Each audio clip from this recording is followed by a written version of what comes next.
பாவம், வேறு எங்குதான் கேட்பார்கள் சொல்லுங்கள்?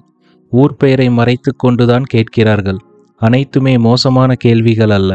குழந்தையின்மை சிகிச்சைக்காக ஃபெர்டிலிட்டி சென்டருக்கு தைரியமாக செல்லும் தம்பதியினர் கூட தங்களுடைய உடலுறவு சார்ந்த சந்தேகங்களை தீர்த்து கொள்ள பாலியல் சம்பந்தப்பட்ட மருத்துவர்களிடம் நேரடியாக செல்வது கிடையாது. Priest mammogram. மார்பில் வலியும் அசௌகரியமும் அடிக்கடி ஏற்பட்டால் 35 வயதிற்கு மேற்பட்ட பெண்கள் இந்த பரிசோதனை செய்து கொள்வது கட்டாயம். ஆனால் 10இல் 8 பெண்கள் திறமையான ஆண் மருத்துவர்களிடம் இந்த பரிசோதனையை செய்து கொள்ள தயங்குவார்கள். இதில் படித்து பணிக்கு செல்லும் பெண்கள், பணிக்கு செல்லாத பெண்கள் என்று எந்த வேறுபாடும் கிடையாது. பாலியல் சம்பந்தப்பட்ட சந்தேகங்கள் இன்னும் மோசம். நெருங்கிய நண்பர்களிடமும் கேட்க முடியாது, பெற்ற தாய் தந்தையிடமும் கேட்க முடியாது.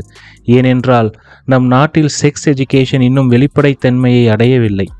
புதிதாக திருமணமான ஆண்கள் 90% பேருக்கு திருமணமான புதிதில் உடலுறவு திருப்திகரமாக இருப்பது இல்லை. உள்ளமும் உடலும் அந்த நெருக்கத்திற்கு பழக நாளாகும். இது பலருக்கு புரிவதில்லை. முரட்டுத்தனமாக நடந்து கொண்டு தன் துணையை உடல் மற்றும் மனவேதனைக்கு உள்ளாக்குகிறார்கள். சமீபத்திய செய்தியில் ஒரு கணவனின் முரட்டுத்தனத்தால் முதலிரவு அன்று ஒரு பெண்ணுக்கு அதீத இரத்தப்போக்கு ஏற்பட்டு கடைசியில் அந்த பெண்ணின் பிறப்புறுப்பில் தையல் போட வேண்டியதாகிவிட்டது.